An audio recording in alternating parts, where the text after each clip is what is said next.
Warning. This video contains super awesome content not suitable for people who don't enjoy super awesomeness. Viewer discretion advised. All right, gang, what's up?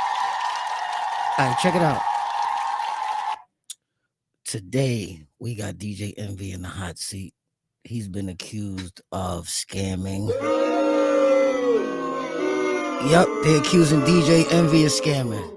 So we just gonna get into this little clip real fast. I want y'all niggas to, judge for yourself. Let's see what's going on. $500,000 or $1 million. DJ Envy not one person. is scamming. Because I'm making my business not to take money from nobody, and there's nobody on this live, and there's nobody in here that could ever say Envy. They gave Envy $1. I didn't help everybody get homes. I didn't help over 1,000 people get into homes, and that's celebrities from Terrence J to Sean King to so many different people get houses, to regular people get into a house using FHA credit or regular loans. And when they say Envy, let me give you something, I'm like, I don't need it, because I honestly did this to help my people. What? And it's not nobody else that can say that they did. Nobody. Hey, now, many investors trusted your business partner based off your relationship, right? I'm glad that you said that. So now, and I want to ask you a question, like, as a public figure, how do you feel your responsibility for like your actions and his actions and how this is where it heats up. It heats up. You on all that play a part. Okay. How do you feel like? What do you feel like he your part is in this? I love that question.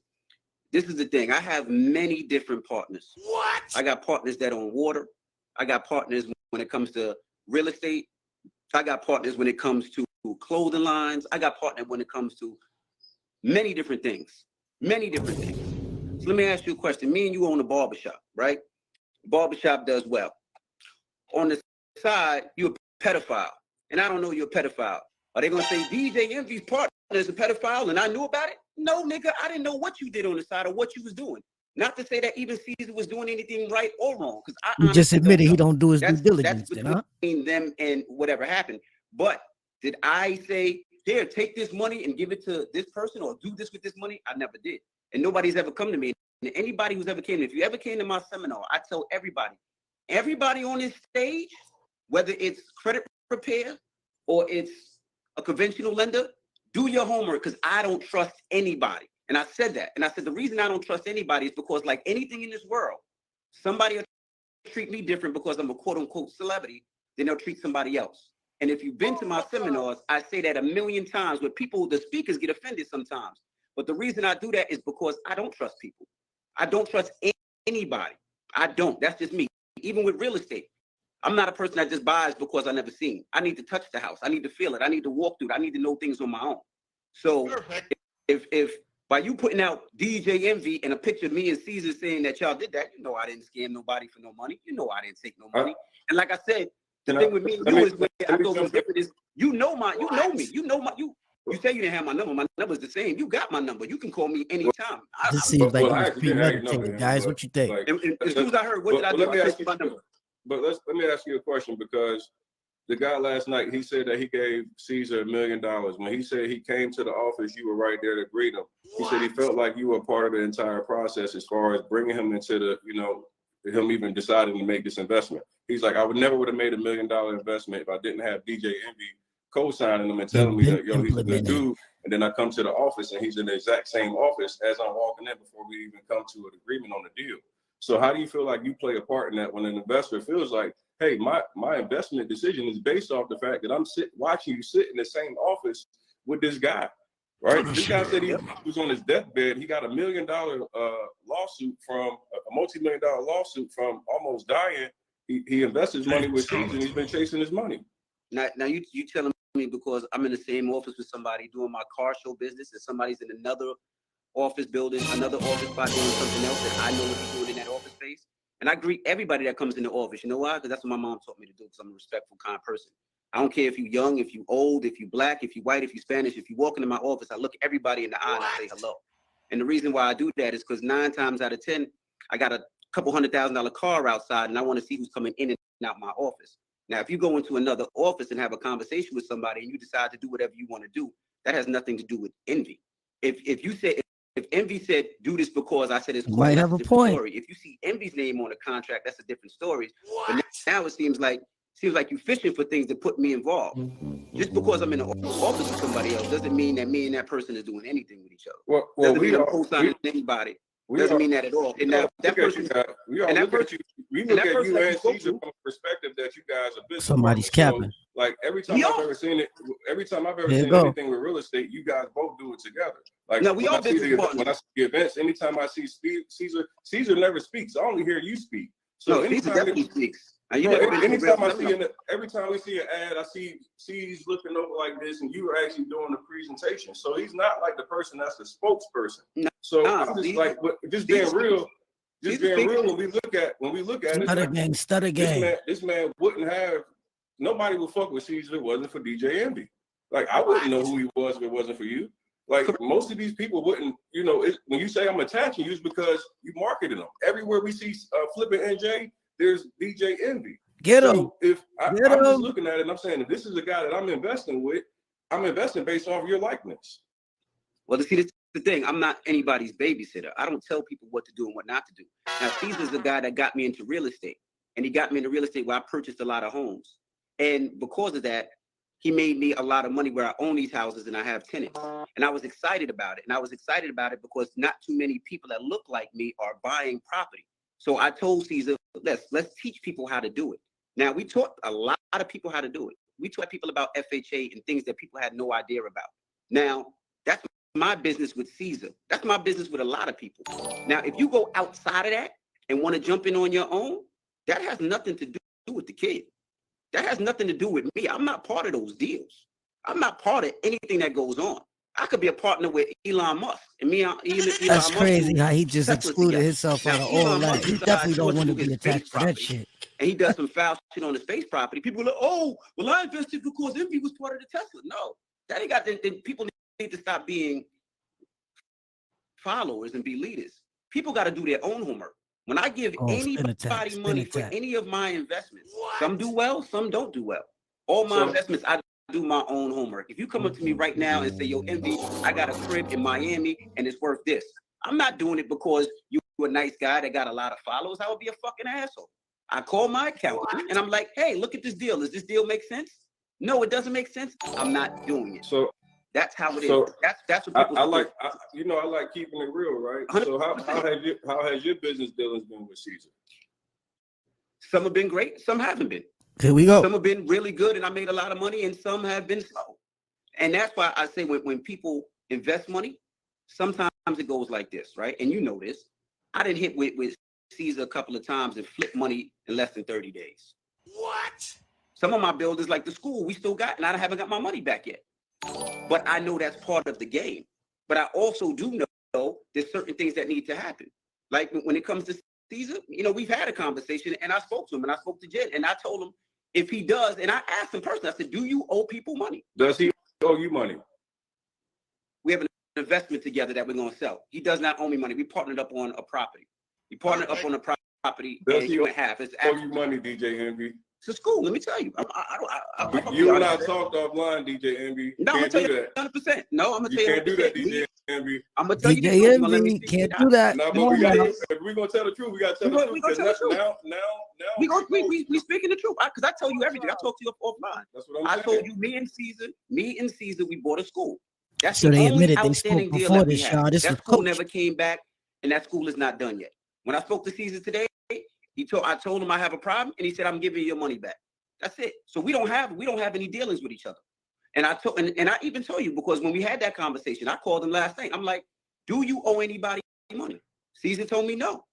He said there was people that we invested with that did well, and there was people that we didn't invest with that it takes a little longer. And I told him, nigga, whatever you need to do, give them people back their money. That's all it is. But when it comes to it, that's what it is. And you find somebody else that will talk to you on live in a minute to talk to you about the real, because I honestly, we talked offline though. That's why I asked you the question. And it's like, we personally offline. I mean, I know you might be wanting to still not really throw your man under, but we talked offline. And we spoke online yesterday. That's why I was kind of upset when you put out a picture of me Because- and because- he tried to DJ coach Envy's you. partner Envy tried to owes coach all you. this Look. money. And I'm like, damn, my nigga, we spoke last night. And I'm telling you, I would tell you. But, you know, I get it. My name on it is a little, you get more clicks and all that. A thousand percent it gets That's more too clicks. much. But that's the same thing you do when you call out real estate investors and then you do a real estate event. That's called marketing, right? That's what that was part of your marketing. Like you throwing somebody under the bus that fucks with you, which is weird. But I don't care because I really didn't take nobody's money. And I just want to tell you, the dude that you talked about that allegedly owes $1 million, I just got off the phone with him. And the first thing Allegedly, he right? said was, you know, I did meet you when I went to the office, but we never spoke. You just said hello and kept it moving. So, you know, I don't know why Tony would say that, you know, you certified that deal or you made the deal comfortable. Like, nigga, we didn't even talk. If he walked past me now, I wouldn't even know who he was. I speak to anybody that comes to my office. But what I would like to do, I would like to get Caesar on there and y'all have a conversation, and then you can ask him all the questions you need to ask him. So I asked you another question last night because Spin it time. you were very direct about the fact that you wanted to distance yourself from being involved in any dealings that you didn't know about with Caesar and these investments. What do you feel like you should do as far as your platform responsibility with letting the people know that investors he's pinning it, Tony. Y'all check it out. Well, I tell everybody, no matter what you do when you invest, you make sure you do your homework when it comes to anything. This is what I tell everybody all the time. You make sure you do your homework. But you didn't do your homework. I do feel like you're saying Caesar's guilty before hearing his side of the coin, which I think is kind of crazy. I mean, anybody can say anything they want, man. I just seen today that I owe people money. I just seen all types of shit. But the thing is, I think you should have that man on here to have a conversation and give his side of the story. There's two sides of the story. Well, there's actually three sides of the story, right? His side, and then what's the truth. And I think before somebody starts saying that somebody owes somebody money or somebody doing something wrong and making an accusation and an accusation, I think you need to have him on there and clear his own name up.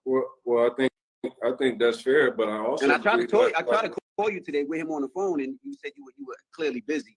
So he's not. But you know we talk more. Don't try to flip the narrative on me because did I not call you? I'm really swing it because like I've been being nice and I've been trying to. You don't have to be nice. Did I not call you this morning? Tony, did I not call you? You said I called you 30 minutes.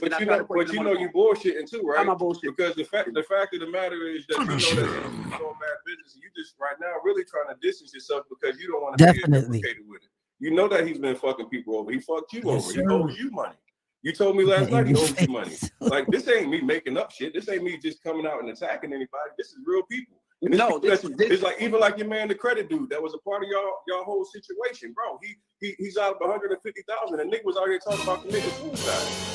See, you can't play me like I'm the nigga that's just clout chasing or doing some bullshit. I'm really talking about people. Credit dude called me talking about he's in fear of his life. Like he's like, yo, I'm in fear of my life, and these niggas took my money. I got 7 or 8 DMs of people that's $400,000 or $500,000, bro. Last night on the phone, you told me, yo, this nigga owe me over $500,000. Don't do me now. You're gonna try to get online and make me look like shit because then I'm gonna come back with the. And this is the thing. You could come back with whatever you want. I'm gonna come back with the. I just got off the phone with credit dude. I just got off the phone with credit dude, and credit dude told me that you were making things up. I just got off the phone with credit dude, and you said he's making things up. I just got off the phone with him. So obviously, you are clout chasing because the main thing that you did was fuck up is you added my name, and that's what you did. You added my name. Because that's what it was. He owe you money. I did the real thing, and I came on here and spoke to you like a man. I didn't talk behind your back, and that's what real niggas do. When we have a conversation or disagreement, we have a conversation. All that other shit is out the window. And I'm trying to get Caesar on the phone because I called you earlier, and I tried to get him on the phone with you. I didn't try to call you earlier when you said, yo, call me back in 30 minutes. And when you call me back, I tried to call him. Didn't you talk to me since then? And didn't I try to call him with you on the phone? Did I try to call him with you on the phone? Answer yes or no. Did I try to call him with you on the phone, my nigga? You full of shit. Yes or no? Did you was a real nigga, but obviously you full of shit. I tried to be a real nigga and talk to you. Did you just a clown like everybody else? I salute you. I hope you get that nigga on the phone, and I hope y'all clear it up. And anybody, if he does owe you money, I hope that y'all get it, and I hope y'all get it straight. I'm gonna do my best to make sure that if there is a problem, even though I'm not involved, hey, you manipulate right now, bro. Like you trying to dismiss yourself from this shit that you got going on. Love you, brother. I love you, brother. Peace. Oh man. How you distance yourself when you the only reason that this nigga know who you are? We only know Flippin' and Jake based off him. Oh, Yeah, man, Tony they is tapped in. always this petty because you niggas are sitting back and okay with a nigga stealing millions of dollars from his community and saying that he's doing it for the community. See, the exact same shit that DJ Envy said he was against when he said that, hey, I'm against the gurus who are coming out here and taking advantage of people and selling their courses and programs for hundreds of thousands of dollars. He came out and did the exact same shit. He came out and did the exact same shit. So how do you say, hey, look, I'm against all these niggas that's doing this, and now you and your man got all these people that's missing money? There you have it. Like, comment, subscribe. We go.